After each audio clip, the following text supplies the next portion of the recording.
attention to the woman in the neon pink running shoes. Her name is Emily Carter. She's a 28-year-old elementary school teacher who wakes up every morning at 5:45 a.m. to run 3 miles through her neighborhood in Glendale, Arizona. Now, pay attention to the man sitting in the gray Honda Civic parked at the entrance to Willow Creek Trail. His name is Marcus Donnelly. In exactly 47 minutes, he will destroy the life of a woman he's been watching for 3 weeks. This was not a random encounter. It was a calculated execution. At 6:02 a.m., on April 17th, Emily Carter laced up her running shoes and stepped out of her apartment complex. The temperature was 63 degrees. The sun had not yet fully risen. Ahead of her, the trail stretched into a wooded area frequented by joggers and dog walkers during daylight hours. But at this hour, it was nearly deserted. Emily did what she had done every morning for 2 years. She ran alone. Security footage from a nearby gas station would later show Emily passing by at 6, 4, and 12 seconds. She was wearing black leggings, a white tank top, and her signature neon pink shoes. Her ponytail swung rhythmically as she moved. At 6:09 a.m., she entered the trail. At 6:51 a.m., she never came out. Emily Carter vanished. The first sign that something was wrong came at 7:30 a.m. when Emily failed to show up for morning staff meeting at Oak Ridge Elementary School. Emily Carter was known for 2 things: her passion for teaching 2nd grade and her obsessive punctuality. In 4 years as a teacher, she had never been late without calling ahead. Her principal, Jennifer Matthews, immediately tried Emily's cell phone. The call went straight to voicemail. Jennifer tried again, same result. By 8 a.m., she escalated her concern to the school district office. By 8:30 a.m., Emily's roommate, Sarah Lynn, received a call asking if Emily was home sick. She wasn't. Sarah had assumed Emily was already at work when she left for her own job that morning. Now, standing in her office lobby, she felt her chest tighten. She tried Emily's phone. Voicemail. She called Emily's mother. They hadn't heard from her. She called Emily's boyfriend, Jordan Hayes. Nothing. At 9:14 a.m., Sarah Lynn filed a missing person report with the Glendale Police Department. The responding officer took down the details. Emily Carter, 28 years old, elementary school teacher, last seen leaving her apartment at approximately 6:02 a.m. on April 17th. No history of mental health issues, no relationship problems, no financial troubles, no reason to disappear. The officer assured Sarah that most missing adults turn up within 24 hours. But Sarah knew Emily. She would never do this. Something was very, very wrong. While Sarah provided investigators with Emily's phone records and recent activity, the Glendale Police Department began retracing her likely route. Willow Creek Trail was the most direct path from Emily's apartment to the main road. Officers walked the trail looking for her phone, her earbuds, or any sign of a struggle. They found nothing. A request was sent to neighboring jurisdictions to check for accidents or anyone matching Emily's description. Again, nothing. By the end of the first day, Emily Carter had seemingly vanished into thin air. But Emily Carter was not the type of person who vanished quietly. She was organized, thoughtful, and deeply connected to the people in her life. She texted her mother every night. She video called Jordan every morning before work. She kept a meticulous planner where every lesson, every errand, and every appointment was carefully logged. The last entry in that planner, later recovered from her apartment, read April 17th, 7:30 a.m. Staff meeting. She had every intention of being there. The investigation took on a new urgency when detectives began analyzing her digital footprint. Cell phone records showed that Emily's phone had been active until 6:11 a.m. on the morning she disappeared. The last ping came from a cell tower near the entrance to Willow Creek Trail. After that, the phone went dark. It was either powered off or destroyed. Credit card records showed no activity after her disappearance. Her bank account remained untouched. Her social media, which she used frequently, had not been accessed. Every piece of data pointed to the same conclusion. Emily Carter did not leave voluntarily. Jordan Hayes, desperate for answers, began his own investigation. He printed hundreds of flyers with Emily's picture and plastered them across Glendale, Peoria, and Phoenix. He created a Facebook page that quickly gained thousands of followers. He appeared on local news stations pleading for information. The response from the community was overwhelming. Tips poured in. Someone claimed to have seen a woman matching Emily's description at a coffee shop in Scottsdale. Another caller reported neon pink shoes in a dumpster behind a strip mall. Each lead was investigated. Each lead went nowhere. The case, now 6 days old, was going cold. Then, on April 23rd, a trail maintenance worker named Luis Gomez was clearing brush near the 2-mile marker when he noticed something unusual: a pink running shoe, half buried under leaves and dirt. Gomez recognized the shoe from the missing person flyers he had seen around town. He immediately called the Glendale Police Department. Detectives arrived within the hour. What they found next changed everything. The shoe was Emily's. Forensic teams fanned out from the location, searching every inch of the surrounding area. 50 yards into the brush, they found Emily's phone, shattered, with the battery removed. Another 100 feet away, they found drag marks leading to a small ravine, and at the bottom of that ravine, partially covered by branches and debris, they found Emily Carter's body. She had been strangled. The medical examiner later confirmed that Emily had been dead for approximately 6 days. The cause of death was asphyxiation due to ligature strangulation. She had also sustained defensive wounds on her hands and arms, indicating she had fought back. Emily Carter, the elementary school teacher who had dedicated her life to nurturing young minds, had been murdered while doing something as simple as going for a morning run. Detectives immediately focused on the trail itself. Who else used it? Who had access? Security footage from the gas station was reviewed frame by frame. At 5:58 a.m., just minutes before Emily jogged past, the footage showed a gray Honda Civic pulling into the parking lot. The driver, a man in a dark hoodie, sat in the car for several minutes, watching the street. At 6:05 a.m., he drove away, heading in the direction of the trail.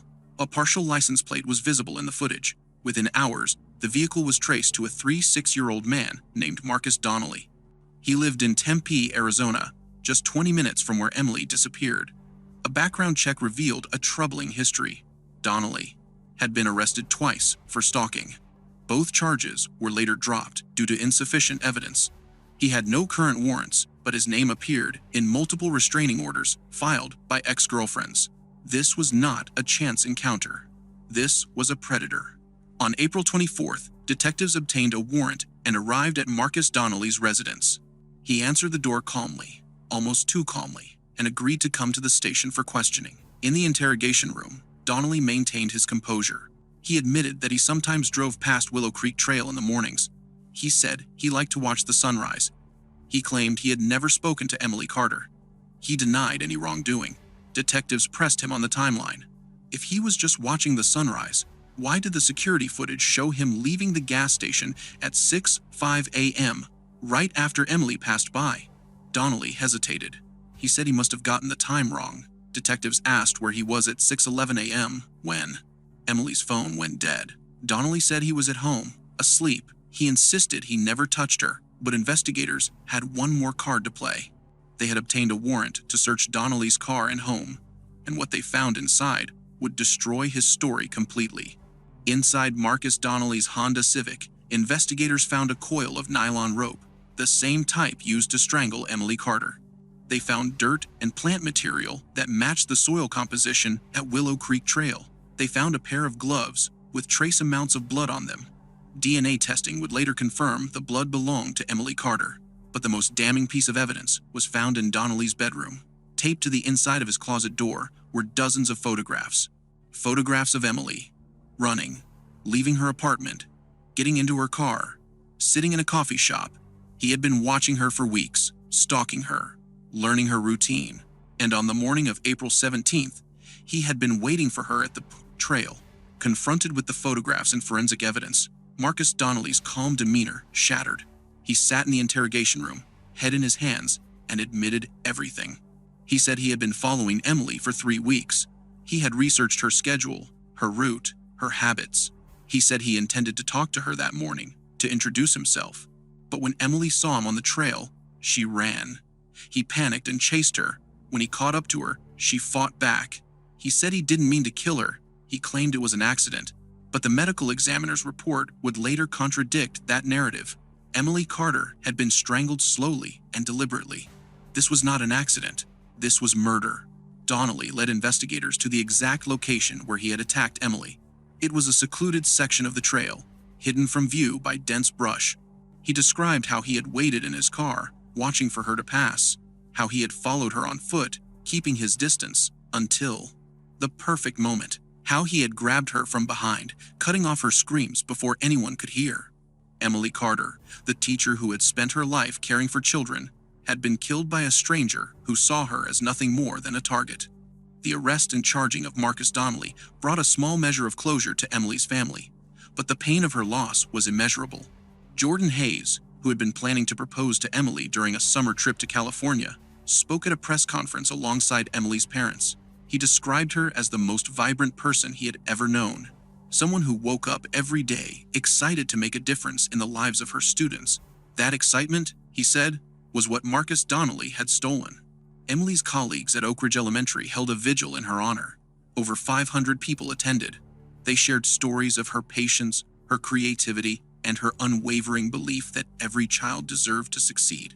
Jennifer Matthews, her principal, described Emily as the kind of teacher every school hopes to find, someone who treated every student like family.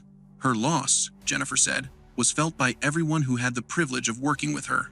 Marcus Donnelly was charged with first-degree murder, kidnapping, and stalking. His trial began in September of the following year. The prosecution presented the photographs, the forensic evidence from Donnelly's vehicle, and his own confession. The defense attempted to argue that Donnelly suffered from a psychiatric disorder that impaired his judgment. The jury deliberated for less than 5 hours. Marcus Donnelly was found guilty on all counts. He was sentenced to life in prison without the possibility of parole. In his sentencing statement, the judge described Donnelly as a dangerous predator who had meticulously planned the abduction and murder of an innocent woman. The judge noted that the photographs Donnelly kept demonstrated a level of obsession and premeditation that was deeply disturbing. There would be no mercy, no second chances. Marcus Donnelly would spend the rest of his life behind bars. In the months following the trial, Emily Carter's family established the Emily Carter Memorial Foundation, a nonprofit dedicated to promoting trail safety and supporting victims of violent crime. The foundation partnered with local law enforcement to launch a public awareness campaign, encouraging runners to use buddy systems, carry personal alarms, and avoid isolated trails during early morning or late evening hours. Jordan Hayes became a vocal advocate for the cause, speaking at community events and schools about Emily's story. He urged people to remember that safety doesn't require giving up the things you love. It just requires being aware. Emily would have understood that. She was, after all, a teacher. She knew the importance of preparation and awareness. But on that April morning, faced with a predator who had been planning her murder for weeks, no amount of preparation could have saved her. The case of Emily Carter is a stark reminder of the world we live in. A world where a morning jog can turn deadly, where trust in your own neighborhood can be fatal, and where predators like Marcus Donnelly lurk in the shadows, waiting for the perfect victim. Emily Carter was a woman who dedicated her life to educating others. She worked long hours preparing lessons. She spent her weekends grading papers and planning field trips. She touched the lives of hundreds of children. And in the end, the very routine that kept her healthy and strong was the thing that made her vulnerable. Marcus Donnelly saw that routine and exploited it. He studied her movements with precision. He set his trap, and when Emily Carter went for her morning run, he took everything from her. Her future, her dreams, her life.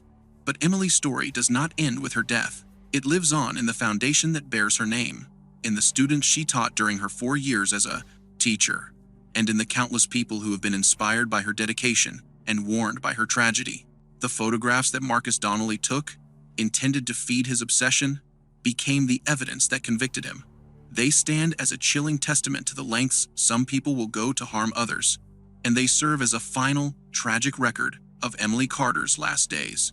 A teacher who believed in the goodness of routine, a woman who trusted her neighborhood, a life stolen on a trail by a man who felt nothing but contempt for the very humanity Emily embodied. Marcus Donnelly is in prison. Emily Carter is gone. And the world is left to reckon with the senseless cruelty that ended her life and the enduring legacy of kindness she left behind.